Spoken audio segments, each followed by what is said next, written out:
जब इस तरह के इकदाम होते हैं या फैसले लिए जाते हैं ना, तो जैसे अभी अदनान आदिल साहब ने कहा कि अवाम बर्दाश्त कर रहे हैं, अवाम के बदले लेने का मौका होता है इलेक्शन का।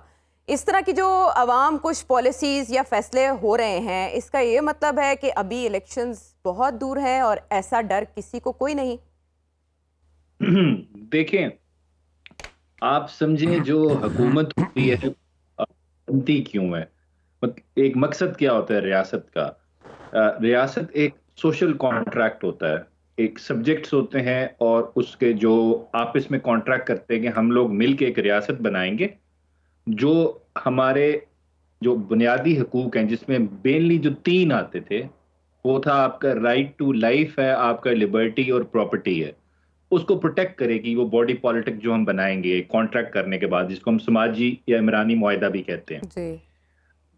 उसको चलाना कैसे है, वो मुआहदा है हमारा आईने पाकिस्तान।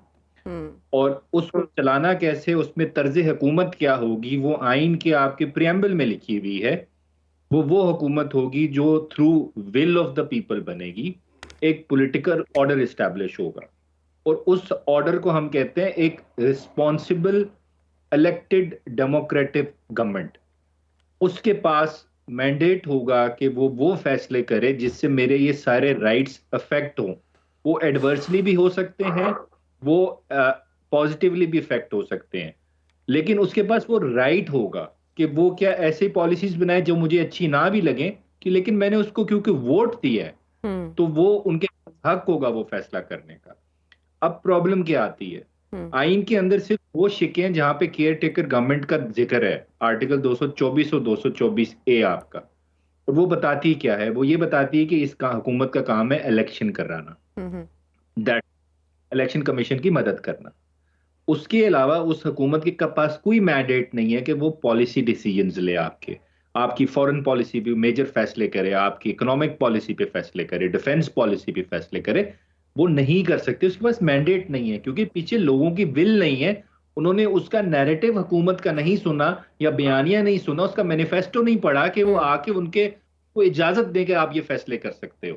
अब हम्म। मसला क्या है, आपने 3 महीने की इंटरिम गवर्नमेंट चूज की। जी, आपने अपॉइंट कर दिया एक बलोचिस्तान से कोई सेनेटर है, मैंने तो पहली दफा नाम सुना है, मुझे नहीं पता कौन है।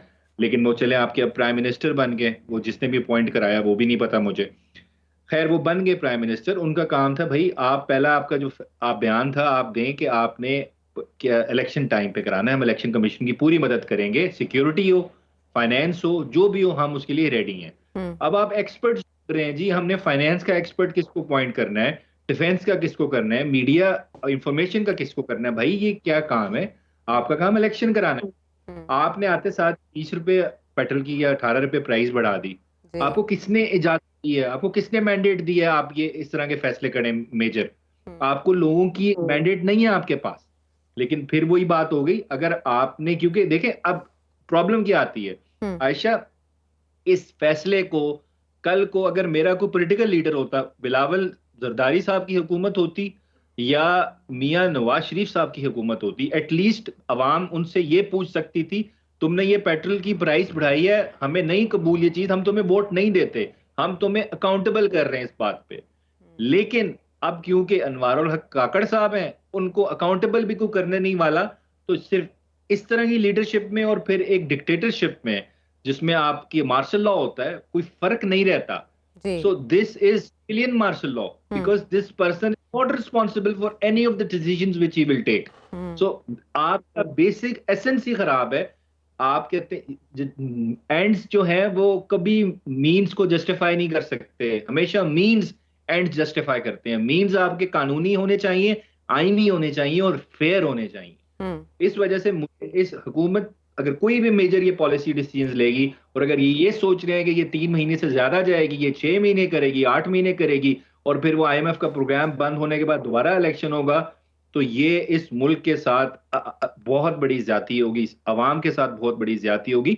अभी शायद आपको लगे बड़ी अच्छी चीज, पैसे आ रहे हैं, यहां से अरब आ गया, 1 अरब डॉलर आ गया, वहां से आ गया, लेकिन लॉन्ग टर्म आपके मुल्क को इसका नुकसान होगा, क्योंकि आइन पे कॉम्प्रोमाइज करेंगे आप लोग, तो फिर आपके मुल्क की हर चीज कॉम्प्रोमाइज होगी। आइन सेंटर ऑफ ग्रेविटी है हमारा। हम्म। आइन से ही आइन पे इम्प्लीमेंट होगा तो आपकी इकोनॉमी भी बेहतर होगी, आइन पे इम्प्लीमेंट होगा तो आपकी सिक्योरिटी सिचुएशन भी बेहतर होगी।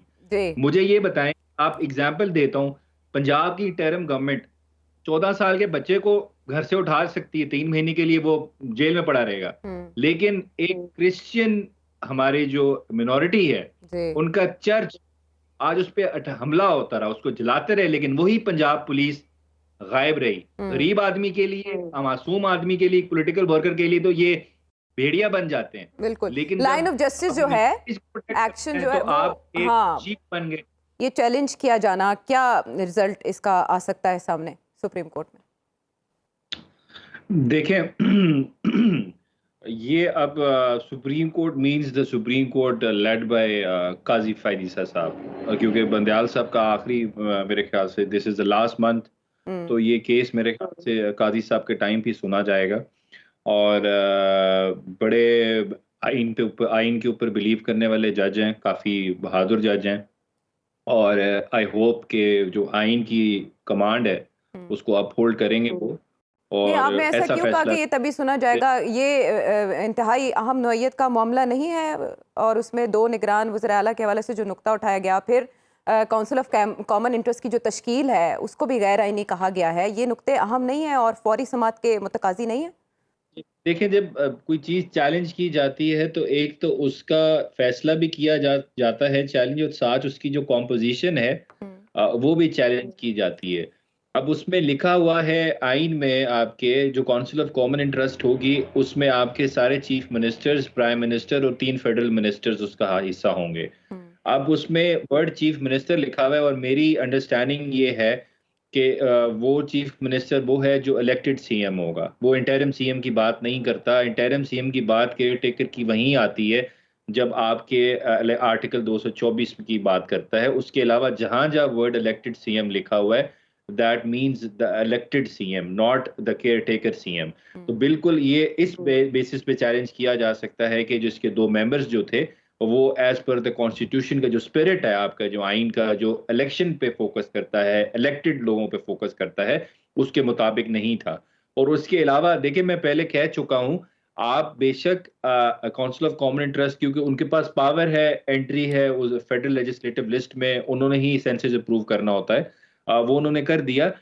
उसके बाद हल्का बंदियां भी होनी होती हैं, ये भी आपके आइन कानून में लिखा हुआ है। लेकिन आपको अगर हल्का सेंसस के बाद देखें, अगर आपको फॉर इंस्टेंस सीटें बढ़ानी है, अभी 342 सीटें हैं, 336 जमा 332 जमा 10 जो है रिजर्व मिला के 342। अगर आपने सीटें बढ़ानी है तो फिर आपको आइन में तरमीम करने की जरूरत है, क्योंकि सीटें आइन के अंदर ही लिखी हुई हैं। 350 करनी है, 370 करनी है, अगर बढ़ती हैं तो आइन में तरमीम की जरूरत है। तो मुझे सेंसस के अप्रूवल की बेसिस पे इलेक्शन अगर डिले ये चाहते हैं कि इन, तो उसके आइन की तरमीम के बगैर नहीं हो सकता। ये तो फिर नेवर एंडिंग साइकिल होगा, फिर 10 साल की हुकूमत आएगी, वो पता चलेगा हर 3 महीने बाद इलेक्शन हो रहा है, हर 3 महीने बाद इलेक्शन हो रहा है। तो जिन लोगों ने ये सेंसस अप्रूव किया है वही सड़कों पे निकले होंगे, फिर सारे एहतजाज कर रहे होंगे। तो इस वजह से इस तरह की एग्जाम्पल सेट ना करें। आप जो आइन में मुद्दत दी भी है उसके अंदर इलेक्शन कराए। मैं पहले भी कह चुका हूँ, जमहूरियत से बेहतर हुकूमत कोई नहीं है। Worst kind of democracy is better than the best kind of dictatorship. आपका स्लो प्रोसेस है, आपके इदारे मजबूत होते हैं आहिस्ता आहिस्ता, लेकिन जब इंटरफेरेंस आएगी गैर जमहूरी कुव्वतों की तरफ से इस प्रोसेस के अंदर, तो मुल्क आपका बैकवर्ड जाता है, 10 साल पीछे जाता है, 5 साल पीछे जाता है। लॉन्ग टर्म आपकी डेवलपमेंट नहीं होती, ना ग्रोथ होती है, ना इंस्टीट्यूशंस डेवलप होते हैं। हमेशा ये हमारा मुल्क का यही अलमिया रहा है। तो इस वजह से कर मैच्योर हो चुके हैं। अब खान साहब को भी एक तजर्बा हो चुका है कि इसका, बल्कि हार्ड किस्म का तजर्बा हो चुका है इस मुल्क में किस तरह जमहूरियत को पेशब खून मारा गया इस मुल्क अब में। जिनको आपने याद किया ना, उनकी अपीलों पर भी समाअत 22 अगस्त को होने जा रही है। हम उसका भी आपकी से इसलिए जानना चाहते हैं कि कुछ रिलीफ तो हमें मिलता दिखाई दे रहा है। शानदाना गुलजार और शहरियार अफरीदी साहब को मिला, तो क्या एक्सपेक्ट किया जा सकता है इस्लामाबाद हाई कोर्ट से ऐसा ही रिलीफ चेयरमैन पीटीआई के लिए? बाबर सतार साहब जो है ना, वो हम उनको बड़ा असर तक टीवी पे देखते रहे हैं, पढ़ते रहे हैं। बल्कि मैंने तो जब डॉन अखबार में मुझे भी दिल करता था लिखने का, तो मैंने लिखना सीखना, तो बाबर साहब की राइटिंग्स देखी वो किस तरह लिखते हैं, तो हमने भी फिर लिखना शुरू किया। बड़े दबंग आदमी है, दिलेर आदमी है। देखें, it is not the gun, number of gun that counts, the man behind the gun that counts. तो इस वजह से बाबर सतार साहब के पास ये कोई भी केस जाता, इस तरह के सियासी केस जिनमें कोई मेरिट नहीं होता, उनका यही डस्टबिन में जाते हैं ये for all times to come. ये जिस तरह के सियासी केसेस होते हैं, एक इलेक्टेड प्राइम मिनिस्टर को आपको दबाना है, उनको कहीं उनसे कोई स्कोर सेटल करना है, तो उनका फेट जो होता है मेरिट पे कुछ नहीं होता। जितने भी देख लेते हैं कि जुल्फिकार अली भुट्टो साहब की जो फांसी वाला केस है, वो अभी तक कभी साइट नहीं किया हम लोगों ने। हम जब पढ़ते हैं कि जी 109 के केस में फांसी हो सकती नहीं हो सकती, लेकिन उस केस में सुप्रीम कोर्ट का फैसला है, लेकिन उसमें जजेस ने फिर डिसाइड भी किया था, लेकिन वो कोई केस मानता नहीं है उस फैसले को। इस वजह से ये तोशाखाना का केस बिल्कुल व्हाट अबाउट केस मेरिट पे साइफर, कुछ वो भी जो उसका मुकदमा दर्ज हुआ गुमशुदगी का, वो खतरनाक साबित हो सकता है? ये खतरनाक तो देखें हालात के हिसाब से केस बनते हैं। अगर कानूनी तौर पे देखें तो इन केसेस में कोई जान नहीं है। ये सारे केसेस जो हैं, मुझे इनमें पॉलिटिकल एक्सट्रेनियस कंसिडरेशंस हैं जितने भी हैं। अगर अभी मुल्क के हालात साजगार हों तो ये केसेस आपको लगेगा कि शायद एग्जिस्ट ही नहीं करते, तो अच्छा ये केस कैसे बन गया, ये तो इसमें तो कोई मेरिट ही नहीं था। आपको इस तरह की चीजें नजर आएंगी। तो ये जब अपील स्टेज पे जाते हैं cases, Aahista Aahista supreme court तक जाते हैं। अब मैं एग्जांपल, जो त्यारा साजिश केस था मियां नवाज शरीफ साहब के, ये टेररिज्म का केस है, बहुत बड़ा केस है, तो बच ही नहीं बिल्कुल सकते। ऐसा ही है। क्या फैसला पढ़ लें आप, 2007 में रिपोर्ट PLD पेज 642 के अंदर